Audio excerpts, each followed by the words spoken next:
Olá pessoal, aqui é Leonardo Montes e dando continuidade à nossa série sobre mediunidade e uso de drogas, hoje nós falaremos sobre o tráfico de drogas. Porém, antes de nós começarmos, eu gostaria de trazer um recado importante sobre o nosso evangelho online. Na última semana que eu deveria fazer a transmissão, eu estava meio adoentado e acabei dormindo mais cedo para poder me recuperar. Porém, nos últimos dias eu fui procurado por muitas pessoas. E como vocês sabem, eu sou psicólogo e eu atendo principalmente à tarde e à noite, de tal forma que a minha agenda lotou. Então, na quinta-feira à noite que eu tinha livre, eu não tenho mais. Então, eu não consigo mais fazer a transmissão aqui do Evangelho, que, como vocês sabem, nasceu do fato de que eu e a minha esposa fazíamos, só nós dois, e aí tivemos a ideia de fazer uma transmissão, né? Então, o que a gente vai fazer da agora em diante? A gente vai continuar gravando, só que a gente não vai mais fazer em forma de live, porque provavelmente nós vamos ter que fazer num dia e num horário que não tem demanda de pessoas online naquele momento. Então a gente vai gravar e vai postar. Só que eu não vou mais postar aqui no Umbanda Simples porque a procura está muito baixa, o alcance do canal está muito baixo. Eu vou postar lá no canal Voz Espiritualista e nós vamos ter algumas novidades sobre o formato de estudo. Então, se você acompanhava, se você gostava, fica de olho lá no canal Voz Espiritualista. A gente ainda está aqui ajeitando para pensar quando é que a gente vai conseguir fazer esse estudo, já que a minha agenda agora lotou, graças a Deus, né? Isso significa que tem pessoas interessadas no trabalho, mas enfim, a gente vai dar um jeito e o estudo vai continuar saindo com algumas transformações, porém agora lá no canal youtube.com/voz espiritualista. Então, se você gostava de acompanhar, acompanhe por lá também, beleza? Bem, vamos então falar do tema de hoje, tráfico de drogas. Bem, eu acho que eu não preciso ir longe para exemplificar como o tráfico é nocivo para a nossa sociedade. Desde a violência, conflito entre gangues, a corrupção, enfim, toda a sorte de crimes envolvidos no tráfico de drogas. Então, eu nem vou perder muito tempo falando do tráfico em si. Eu quero focar aqui em como o tráfico é nocivo do ponto de vista espiritual para quem recorre a ele para ter acesso a substâncias. E aqui eu estou falando naturalmente das substâncias ilícitas, mas também estou me referindo a substâncias lícitas, uma vez que o tráfico de drogas também atua, por exemplo, no tráfico de cigarro. O cigarro do Paraguai é uma expressão bastante frequente no vocabulário brasileiro, né?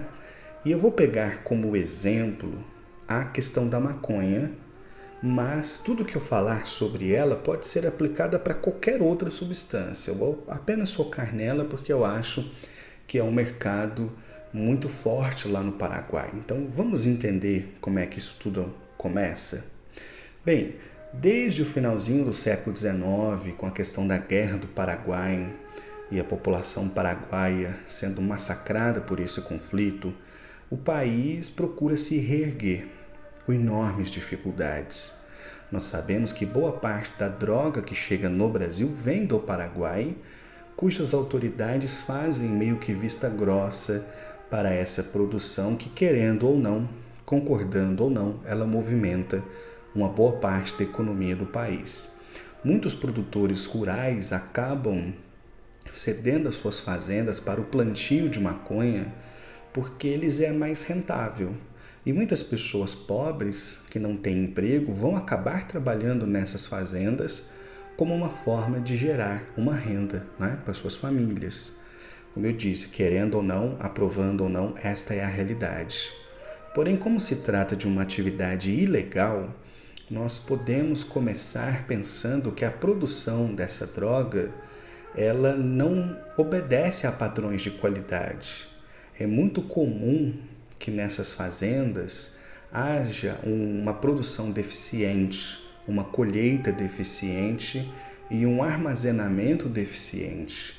Isto quer dizer que frequentemente essas substâncias acabam sendo contaminadas, seja por resíduos orgânicos ou por outras impurezas que vão entrando em contato com a substância, seja devido ao armazenamento, à prensagem e também à ação de traficantes que muitas vezes, para aumentar o potencial da droga, acabam inserindo substâncias que nada têm a ver com ela, amônia e outras coisas que eu já ouvi falar, né?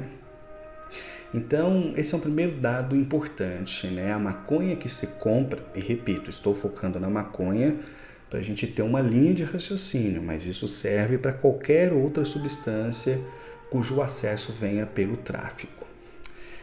A maconha que é comercializada no Brasil vem do tráfico, que frequentemente busca no Paraguai. Então, ela é uma maconha de baixíssima qualidade, com altos contaminantes, de forma voluntária ou involuntária. Então, aqui a gente já tem um primeiro dado importante, né? A pessoa que vai buscar essa droga no tráfico está consumindo um produto que não tem nenhuma qualidade e que muito provavelmente tem contaminantes que podem causar graves problemas à sua saúde. Beleza, a droga foi prensada, foi produzida, ela precisa ser transportada e ela vai fazer isso de forma ilegal. Então você tem os atravessadores que vão levá-la de um lado a outro da fronteira até que alguém, principalmente pessoas que estão precisando de dinheiro, vão aceitar levar essa droga até alguma cidade grande aqui do Brasil, onde ela será depois fracionada e levada para os pontos de venda. Então essa droga ela vai ser acondicionada dentro de forro de carro, dentro de tanque de gasolina, no meio de carga de soja, enfim, tem inúmeros casos aí na mídia que mostra a grande quantidade de substâncias que são presas dessa maneira, né? Mas frequentemente ela também é transportada por bandidos, por traficantes que estão envolvidos em toda sorte de crimes. Beleza. Chegou no centro de distribuição, essa droga vai ser pesada, vai ser fracionada, ela vai ser dividida, vai ser porcionalizada, como é que fala? Será que é assim? Porcionada, né? Vamos transformar em pequenas porções. E ali começa um contato muito mais direto com pessoas que estão envolvidas no crime. Então o cara que está separando ali a maconha, a trouxinha, o cara que está fazendo o pino ali de cocaína, ele está botando a mão e botando a energia dele, sendo que talvez na noite anterior ele matou um pai de família, ou ele matou um inimigo.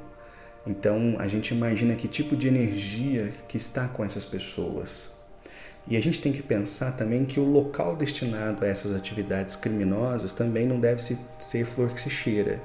Então nós devemos esperar que seja um local altamente negativo do ponto de vista espiritual, com entidades perturbadoras que estão presas ao vício e que frequentam esses lugares que lhes são afins, e portanto a substância que já não era pura, agora ela recebe todo o influxo energético negativo, passando na mão de um monte de bandido que sabe-se lá o que fizeram, né, na noite anterior, que energia estão trazendo no seu corpo.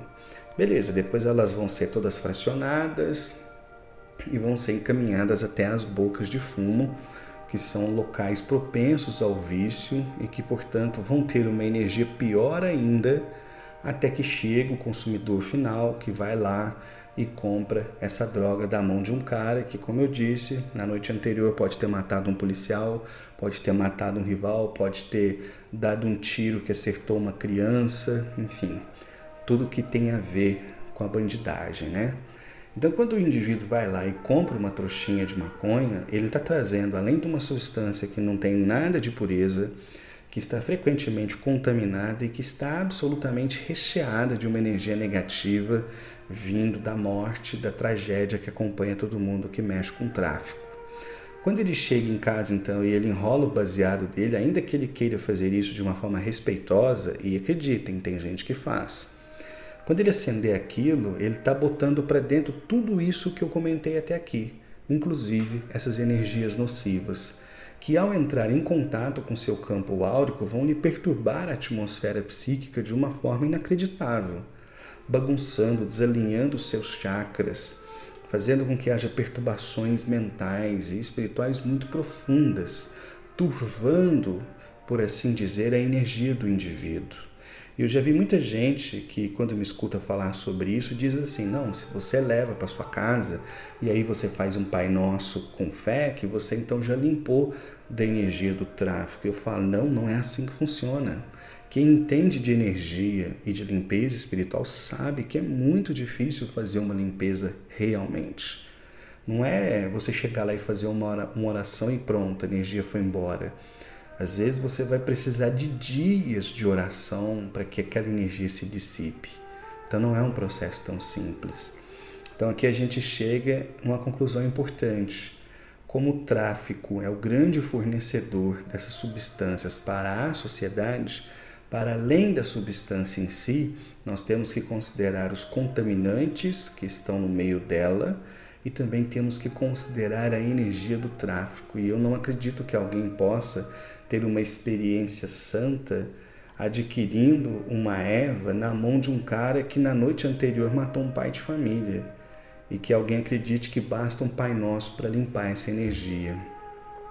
E aí talvez você que esteja me ouvindo diga assim: ah, Léo, mas se o cara, sei lá, ele faz um plantio artesanal na casa dele, ele cuida dessa planta com todo amor e cuidado do mundo, com todo respeito, tranquilo, então ela vai se livrar da questão do contaminante, vai se livrar da questão da energia, mas ainda assim nós teríamos a questão do uso, né?